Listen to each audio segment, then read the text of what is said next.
This is Daniel and Revelation by Uriah Smith. Revelation chapter 8, the seven trumpets. We name as the subject of this chapter the seven trumpets, as these constitute the main theme of the chapter, although there are other matters introduced before the opening of that series of events. The first verse of this chapter relates to the events of the preceding chapters, and therefore should not have been separated from them by the division of the chapter. Verse 1. And when he had opened the seventh seal, there was silence in heaven about the space of half an hour. The series of seven seals is here resumed and concluded. The sixth chapter closed with the events of the sixth seal, and the eighth commences with the opening of the seventh seal. Hence the seventh chapter stands parenthetically between the sixth and seventh seals, from which it appears that the sealing work of that chapter belongs to the sixth seal. Silence in heaven. Concerning the cause of this silence, only conjecture can be offered. A conjecture, however, which is supported by the events of the sixth seal. That seal does not bring us to the second advent, although it embraces events that transpire in close connection therewith. It introduces the fearful commotions of the elements, described as the rolling of the heavens together as a scroll, caused by the voice of God, the breaking up of the surface of the earth, and the confession on the part of the wicked that the great day of God's wrath is come. They are doubtless in momentary expectation of seeing the King appear in, to them, unendurable glory.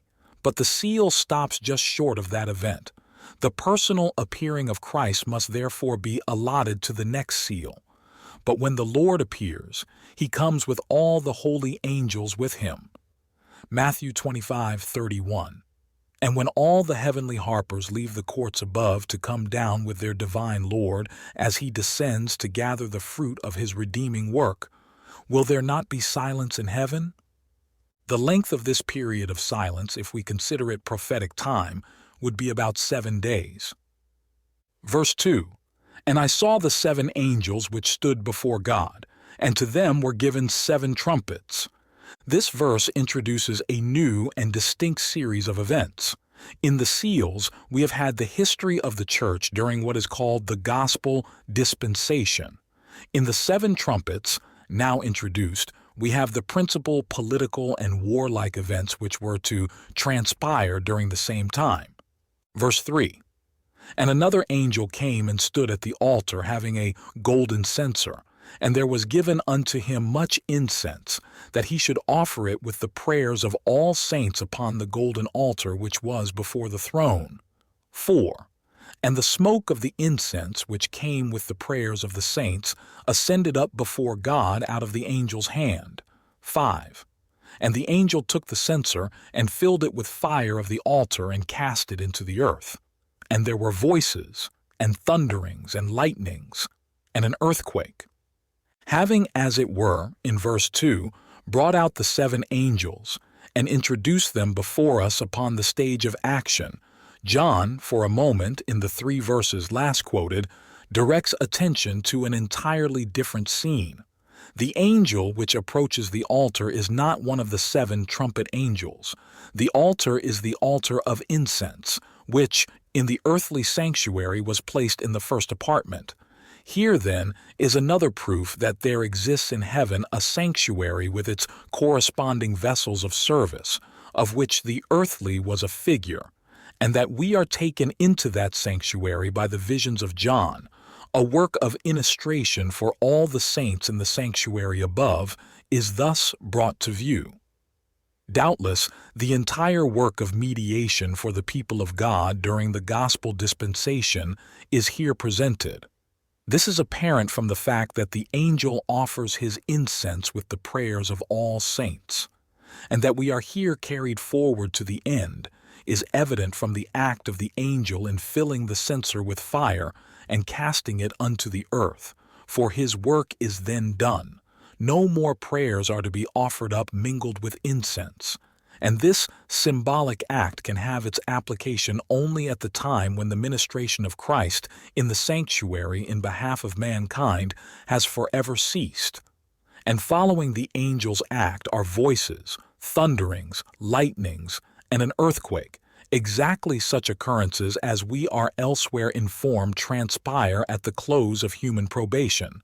See Revelation 11:19, 16:17, and 18. Encouragement for Christians. But why are these verses thus thrown in here? Answer: as a message of hope and comfort for the church. The 7 angels with their warlike trumpets had been introduced. Terrible scenes were to transpire under their sounding. But before they commence, the people of God are pointed to the work of mediation in their behalf above, and their source of help and strength during this time. Though they should be tossed like feathers upon the tumultuous waves of strife and war, they were to know that their great high priest still ministered for them in the sanctuary in heaven, and that thither they could direct their prayers and have them offered with incense to their Father in heaven. Thus could they gain strength and support in all their calamities. Verse 6. And the 7 angels which had the 7 trumpets prepared themselves to sound. Complement of Daniel's prophecy. The subject of the 7 trumpets is here resumed and occupies the remainder of this chapter and all of chapter 9.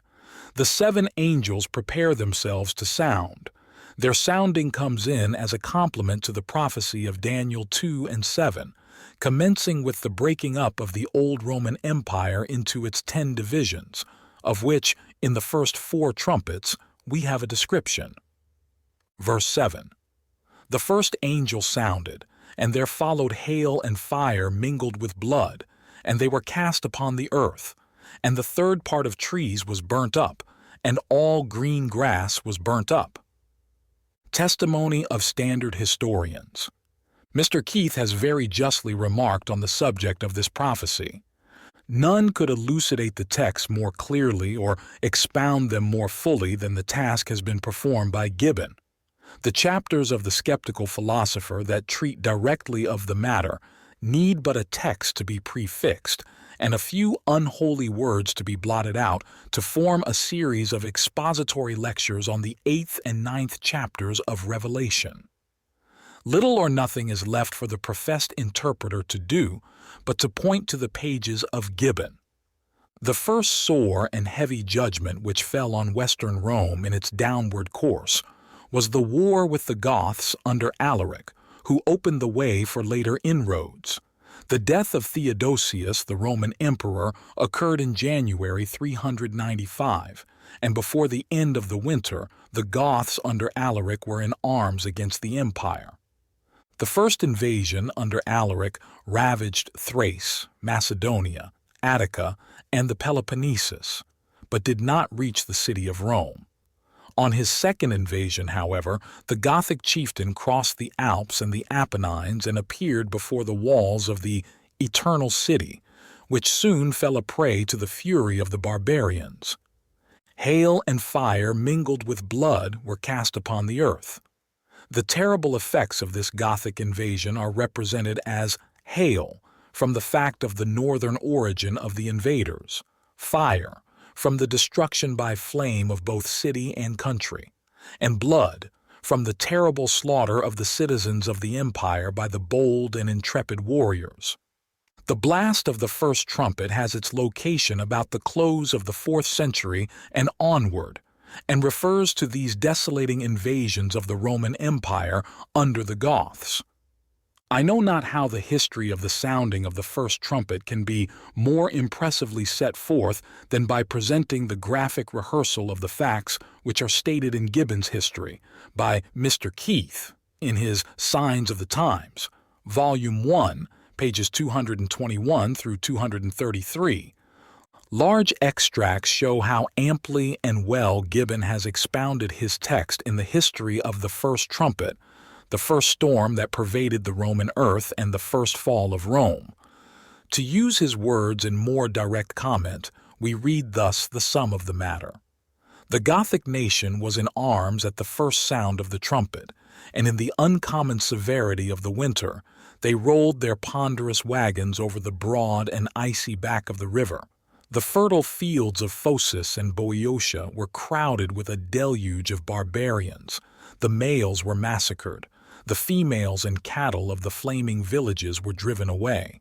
The deep and bloody traces of the march of the Goths could easily be discovered after several years. The whole territory of Attica was blasted by the baneful presence of Alaric. The most fortunate of the inhabitants of Corinth, Argos and Sparta, were saved by death from beholding the conflagration of their cities. In a season of such extreme heat that the beds of the rivers were dry, Alaric invaded the dominion of the West.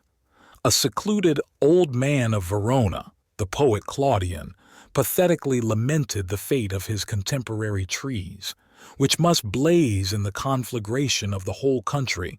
Note the words of the prophecy.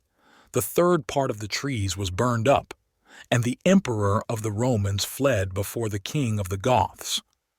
A furious tempest was excited among the nations of Germany, from the northern extremity of which the barbarians marched almost to the gates of Rome. They achieved the destruction of the West. The dark cloud which was collected along the coasts of the Baltic burst in thunder upon the banks of the upper Danube. The pastures of Gaul, in which flocks and herds grazed, and the banks of the Rhine, which were covered with elegant houses and well-cultivated farms, formed a scene of peace and plenty, which was suddenly changed into a desert, distinguished from the solitude of nature only by smoking ruins. Many cities were cruelly oppressed or destroyed. Many thousands were inhumanly massacred, and the consuming flames of war spread over the greater part of the 17 provinces of Gaul. Rome divided. Alaric again stretched his ravages over Italy.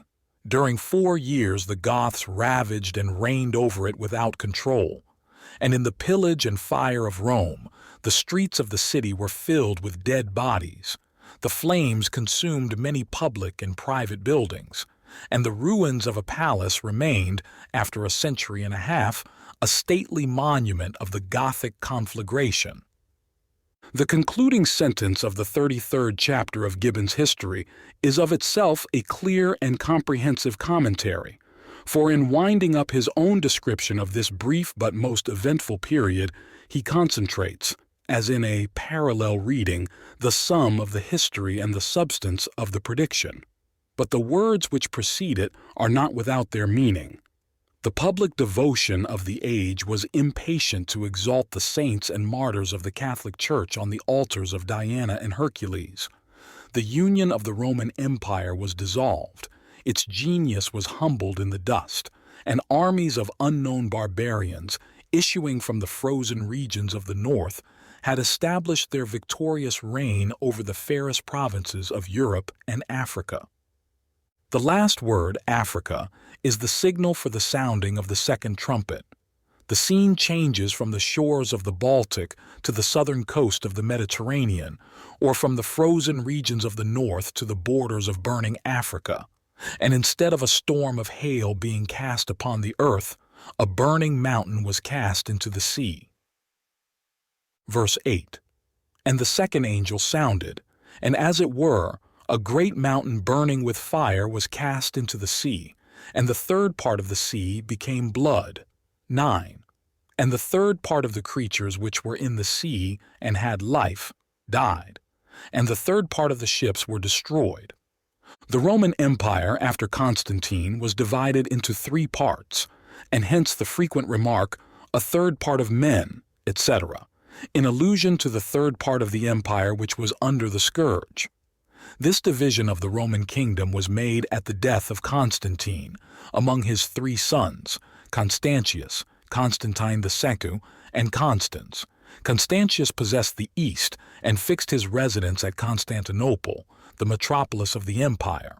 Constantine II held Britain, Gaul, and Spain. Constans held Illyricum, Africa, and Italy. See Sabine's Ecclesiastical History, page 155. Of this well-known historical fact, Eliot, as quoted by Albert Barnes in his notes on Revelation 12:4, says, "Twice at least before the Roman Empire became divided permanently into the 2 parts, the eastern and the western, there was a tripartite division of the empire. The first occurred in AD 311, when it was divided between Constantine, Licinius, and Maximin. The other, AD 337, on the death of Constantine, Constans, and Constantius. The history illustrative of the sounding of the second trumpet evidently relates to the invasion and conquest of Africa and afterward of Italy by the terrible Genseric. His conquests were for the most part naval, and his triumphs were, as it were, a great mountain burning with fire cast into the sea. What figure would better, or even so well, illustrate the collision of navies and the general havoc of war on the maritime coasts? In explaining this trumpet, we are to look for some events which will have a particular bearing on the commercial world. The symbol used naturally leads us to look for agitation and commotion. Nothing but a fierce maritime warfare would fulfill the prediction. If the sounding of the first 4 trumpets relates to 4 remarkable events which contributed to the downfall of the Roman Empire, and the first trumpet refers to the ravages of the Goths under Alaric, in this we naturally look for the next succeeding act of invasion which shook the Roman power and conduced to its fall.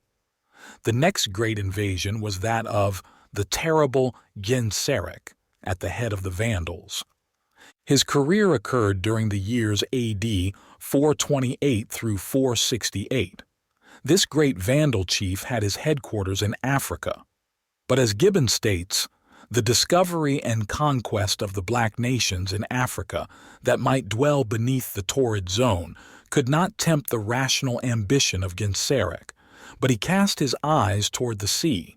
He resolved to create a naval power, and his bold resolution was executed with steady and active perseverance. From the port of Carthage he repeatedly made piratical sallies and preyed on the Roman commerce and waged war with that empire. To cope with this sea monarch, the Roman emperor, Majorian, made extensive naval preparations. 300 long galleys, with an adequate proportion of transports and smaller vessels, were collected in the secure and capacious harbor of Cartagena in Spain. But Genseric was saved from impending and inevitable ruin by the treachery of some powerful subjects, envious or apprehensive of their master's success. Guided by their secret intelligence, he surprised the unguarded fleet in the Bay of Cartagena. Many of the ships were sunk, taken, or burned, and the preparations of 3 years were destroyed in a single day. Italy continued to be long afflicted by the incessant depredations of the Vandal pirates. In the spring of each year they equipped a formidable navy in the port of Carthage, and Genseric himself, though at a very advanced age, still commanded in person the most important expeditions.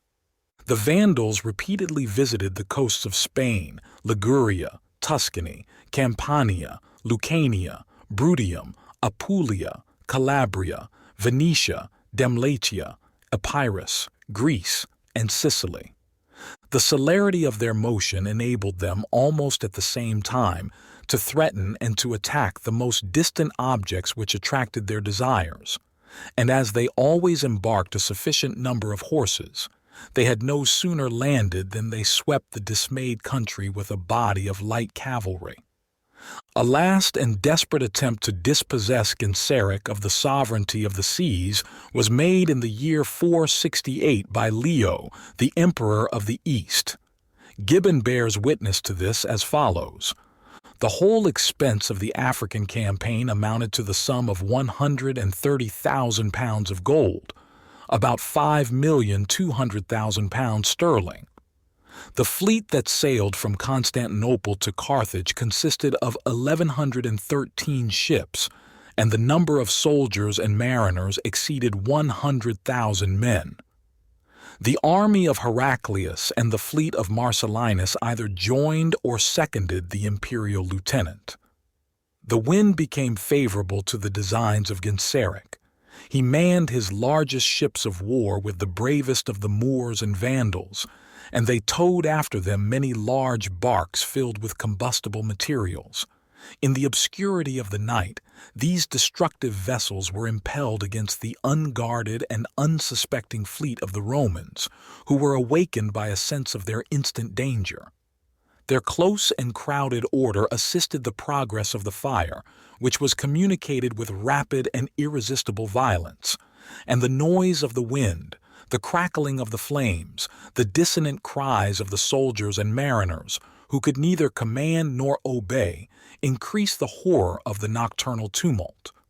While they labored to extricate themselves from the fireships and to save at least a part of the navy, the galleys of Genseric assaulted them with temperate and disciplined valor, and many of the Romans who escaped the fury of the flames were destroyed or taken by the victorious Vandals. After the failure of this great expedition, Genseric again became the tyrant of the sea. The coasts of Italy, Greece, and Asia were again exposed to his revenge and avarice. Tripoli and Sardinia returned to his obedience. He added Sicily to the number of his provinces, and before he died in the fullness of years and of glory, he beheld the final extinction of the Empire of the West. Gibbon, Volume 3, pages 495 through 498. Concerning the important part which this bold corsair acted in the downfall of Rome, Mr. Gibbon uses this significant language: Genseric, a name which, in the destruction of the Roman Empire, has deserved an equal rank with the names of Alaric and Attila. Verse 10. And the third angel sounded, and there fell a great star from heaven, burning as it were a lamp, and it fell upon the third part of the rivers, and upon the fountains of waters. 11. And the name of the star is called Wormwood, and the third part of the waters became wormwood, and many men died of the waters because they were made bitter. In the interpretation and application of this passage, we are brought to the third important event which resulted in the subversion of the Roman Empire. And in finding third trumpet, we shall be indebted to the notes of Dr. Albert Barnes for a few extracts. In explaining this scripture, it is necessary, as this commentator says, that there should be some chieftain or warrior who might be compared to a blazing meteor, whose course would be singularly brilliant, who would appear suddenly like a blazing star, and then disappear like a star whose light was quenched in the waters. That the desolating course of this meteor would be mainly on those portions of the world which abounded with springs of water and running streams, that an effect would be produced as if those streams and fountains were made bitter. That is, that many persons would perish, and that wide desolations would be caused in the vicinity of those rivers and streams, as if a bitter and baleful star should fall into the waters, and death should spread over lands adjacent to them and watered by them. Notes on Revelation 8. It is here premised that this trumpet has allusion to the desolating wars and furious invasions of Attila against the Roman power, which he carried on at the head of his hordes of Huns. Speaking of this warrior, particularly of his personal appearance, Mr. Barnes says, "In the manner of his appearance, he strongly resembled a brilliant meteor flashing in the sky. He came from the east gathering his Huns and poured them down, as we shall see, with the rapidity of a flashing meteor suddenly on the empire. He regarded himself also as devoted to Mars, the god of war, and was accustomed to array himself in a peculiarly brilliant manner, so that his appearance, in the language of his flatterers, was such as to dazzle the eyes of beholders." In speaking of the locality of the events predicted by this trumpet, Mr. Barnes has this note: "It is said particularly that the effect would be on the rivers and on the fountains of waters. If this has a literal application, or if, as was supposed in the case of the second trumpet, the language used was such as had reference to the portion of the empire that would be particularly affected by the hostile invasion, then we may suppose that this refers to those portions of the empire that abounded in rivers and streams, and more particularly those in which the rivers and streams had their origin, for the effect was permanently in the fountains of waters. As a matter of fact, the principal operations of Attila were on the regions of the Alps and on the portions of the empire whence the rivers flow down into Italy. The invasion of Attila is described by Mr. Gibbon in this general language. The whole breadth of Europe, as it extends above 500 miles from the Euxine to the Adriatic, was at once invaded and occupied and desolated by the myriads of barbarians whom Attila led into the field. And the name of the star is called wormwood, denoting the bitter consequences. These words, which are more intimately connected with the preceding verse, as even the punctuation in our version denotes, recall us for a moment to the character of Attila, to the misery of which he was the author or the instrument, and to the terror that was inspired by his name. Total extirpation and erasure are terms which best denote the calamities he inflicted. He styled himself the Scourge of God. One of his lieutenants chastised and almost exterminated the Burgundians of the Rhine. They traversed, both in their march and in their return, the territories of the Franks, and they massacred their hostages as well as their captives. 200 young maidens were tortured with exquisite and unrelenting rage.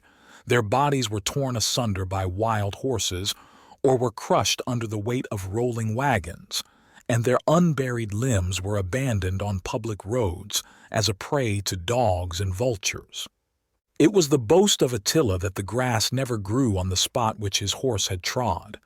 The Western Emperor with the Senate and people of Rome humbly and fearfully deprecated the wrath of Attila, and the concluding paragraph of the chapters which record his history is entitled Symptoms of the Decay and Ruin of the Roman Government. The name of the star is called wormwood. Keith, verse 12. And the fourth angel wounded, and the third part of the sun was smitten, and the third part of the moon, and the third part of the stars. So as the third part of them was darkened, and the day shone not for a third part of it, and the night likewise, the Western Empire extinguished. We understand that this trumpet symbolizes the career of Odoacer, the barbarian monarch who was so intimately connected with the downfall of Western Rome. The symbols sun, moon, and stars, for they are undoubtedly here used as symbols, evidently denote the great luminaries of the Roman government, its emperors, senators, and consuls. Bishop Newton remarks that the last emperor of Western Rome was Romulus, who in derision was called Augustulus, or the diminutive Augustus. Western Rome fell AD 476. Still, however, though the Roman sun was extinguished, its subordinate luminaries shone faintly while the Senate and consuls continued. But after many civil reverses and changes of political fortune, at length AD 566, the whole form of the ancient government was subverted, and Rome itself was reduced from being the empress of the world to a poor dukedom tributary to the exarch of Ravenna. Under the heading, Extinction of the Western Empire, AD 476 or AD 479, Elder J. Litch, Prophetic Exposition, Volume 2, pages 156 through 160, quotes from Mr. Keith as follows. The unfortunate Augustulus was made the instrument of his own disgrace, and he signified his resignation to the Senate, and that assembly, in their last act of obedience to a Roman prince, still affected the spirit of freedom and the forms of the Constitution. An epistle was addressed by their unanimous decree to the Emperor Zeno, the son-in-law and successor of Leo, who had lately been restored after a short rebellion to the Byzantine throne. They solemnly disclaimed the necessity or even the wish of continuing any longer the imperial succession in Italy, since in their opinion the majesty of a sole monarch is sufficient to pervade and to protect at the same time both the East and the West. In their own name and in the name of the people, they consent that the seat of universal empire shall be transferred from Rome to Constantinople, and they basely renounce the right of choosing their master, the only vestige which yet remained of the authority which had given laws to the world. The power and glory of Rome as bearing rule over any nation became extinct. The name alone remained to the Queen of Nations. Every token of royalty disappeared from the imperial city. She who had ruled over the nation sat in the dust, like a second Babylon, and there was no throne where the Caesars had reigned. The last act of obedience to a Roman prince which that once august assembly performed was the acceptance of the resignation of the last emperor of the West and the abolition of the imperial succession in Italy. The son of Rome was smitten. A new conqueror of Italy, Theodoric, the Ostrogoth, speedily arose, who unscrupulously assumed the purple and reigned by right of conquest. The royalty of Theodoric was proclaimed by the Goths, March 5, AD 493, with the tardy, reluctant, ambiguous consent of the Emperor of the East. The imperial Roman power, of which either Rome or Constantinople had been jointly or singly the seat, whether in the West or the East, was no longer recognized in Italy, and the third part of the sun was smitten, till it emitted no longer the faintest rays. The power of the Caesars was unknown in Italy, and a Gothic king reigned over Rome. But though the third part of the sun was smitten, and the Roman imperial power was at an end in the city of the Caesars, yet the moon and the stars still shone or glimmered for a little longer in the Western Empire, even in the midst of Gothic darkness. The consulship and the Senate, the moon and the stars, were not abolished by Theodoric. A Gothic historian applauds the consulship of Theodoric as the height of all temporal power and greatness, as the moon reigns by night after the setting of the sun. And instead of abolishing that office, Theodoric himself congratulates those annual favorites of fortune, who, without the cares, enjoyed the splendor of the throne. But in their prophetic order, the consulship and the Senate of Rome met their fate, though they fall not by the hands of Vandals or of Goths. The next revolution in Italy was in subjection to Belisarius, the general of Justinian, emperor of the East. He did not spare what barbarians had hallowed. The Roman consulship extinguished by Justinian, AD 541, is the title of the last paragraph of the 40th chapter of Gibbon's History of the Decline and Fall of Rome. The succession of the consuls finally ceased in the 13th year of Justinian, whose despotic temper might be gratified by the silent extinction of a title which admonished the Romans of their ancient freedom. The third part of the sun was smitten, and the third part of the moon, and the third part of the stars. In the political firmament of the ancient world, while under the reign of imperial Rome, the emperorship, the consulate, and the senate shone like the sun, the moon, and the stars. The history of their decline and fall is brought down till the two former were extinguished in reference to Rome and Italy, which so long had ranked as the first of cities and of countries. And finally, as the fourth trumpet closes, we see the extinction of that illustrious assembly, the Roman Senate.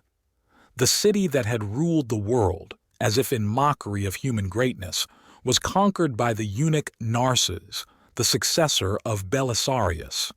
He defeated the Goths, AD 552, achieved the conquest of Rome, and the fate of the Senate was sealed. Eliot, Horae Apocalypticae, Volume 1, pages 357 through 360, speaks of the fulfillment of this portion of the prophecy in the extinction of the Western Empire as follows. Thus was the final catastrophe preparing, by which the Western emperors and empire were to become extinct. The glory of Rome had long departed. Its provinces, one after another, had been rent from it. The territory still attached to it became like a desert, and its maritime possessions and its fleets and commerce been annihilated. Little remained to it but the vain titles and insignia of sovereignty. And now the time was come when these too were to be withdrawn. Some 20 years or more from the death of Attila, and much less from that of Genseric, who, ere his death, had indeed visited and ravaged the Eternal City in one of his maritime, marauding expeditions, and thus yet more prepared the coming consummation. About this time, I say, Odoacer, chief of the Heruli, a barbarian remnant of the host of Attila, left on the Alpine frontiers of Italy, interposed with his command that the name and the office of Roman Emperor of the West should be abolished. The authorities bowed in submission to him. The last phantom of an emperor, one whose name, Romulus Augustus, was singularly calculated to bring in contrast before the reflective mind the past glories of Rome and its present degradation, abdicated, and the Senate sent away the imperial insignia to Constantinople, professing to the emperor of the East that one emperor was sufficient for the whole of the empire. Thus of the Roman imperial sun, that third which appertained to the Western Empire was eclipsed and shone no more. I say, that third of its orb which appertained to the Western Empire, for the apocalyptic fraction is literally accurate. In the last arrangement between the two courts, the whole of the Illyrian third had been made over to the Eastern division. Thus, in the West, the extinction of the empire had taken place. The night had fallen. Notwithstanding this, however, it must be borne in mind that the authority of the Roman name had not yet entirely ceased. The Senate of Rome continued to assemble as usual. The consuls were appointed yearly, one by the Eastern Emperor, one by Italy and Rome. Odoacer himself governed Italy under a title, that of Patrician, conferred on him by the Eastern Emperor, and as regarded the more distant western provinces, or at least considerable districts in them, the tie which had united them to the Roman Empire was not altogether severed. There was still a certain, though often faint, recognition of the supreme imperial authority. The moon and the stars might seem still to shine on the west with a dim, reflected light. In the course of the events, however, which rapidly followed one on the other in the next half-century, these too were extinguished. Theodoric, the Ostrogoth, on destroying the Heruli and their kingdom at Rome and Ravenna, ruled in Italy from A.D. 493 to 526 as an independent sovereign, and on Belisarius's and Narcissus' conquest of Italy from the Ostrogoths, a conquest preceded by wars and desolations in which Italy, and above all its seven-hilled city, were for a time almost made desert, the Roman Senate was dissolved, the consulship abrogated. Moreover, as regards the barbaric princes of the western provinces, their independence of the Roman imperial power became now more distinctly averred and understood. After above a century and a half of calamities unexampled almost, as Dr. Robertson most truly represents it in the History of Nations, the statement of Jerome, a statement couched under the very apocalyptic figure of the text, but prematurely pronounced on the first taking of Rome by Alaric, might be considered as at length accomplished. Clarissimum terrarum lumen extinctum est. The world's glorious sun has been extinguished, and that too which our own poet has expressed, still under the same beautifully appropriate apocalyptic imagery, she saw her glories star by star expire, till not even a single star remained to glimmer on the vacant and dark night. The fearful ravages of these barbarian hordes who, under their bold but cruel and desperate leaders, devastated Rome, are vividly portrayed in the following spirited lines. And then a deluge of wrath it came, and the nations shook with dread, and it swept the earth till its fields were flame, and piled with the mingled dead. Kings were rolled in the wasteful flood, with the low and crouching slave, and together lay, in a shroud of blood, the coward and the brave. Fearful as were the calamities brought upon the empire by the first incursions of these barbarians, they were comparatively light as contrasted with the calamities which were to follow. They were but as the preliminary drops of a shower before the torrent which was soon to fall upon the Roman world. The three remaining trumpets are overshadowed with a cloud of woe, as set forth in the following verses. Verse 13, "And I beheld and heard an angel flying through the midst of heaven, saying with a loud voice, Woe, woe, woe, to the inhabitants of the earth by reason of the other voices of the trumpet of the three angels, which are yet to sound."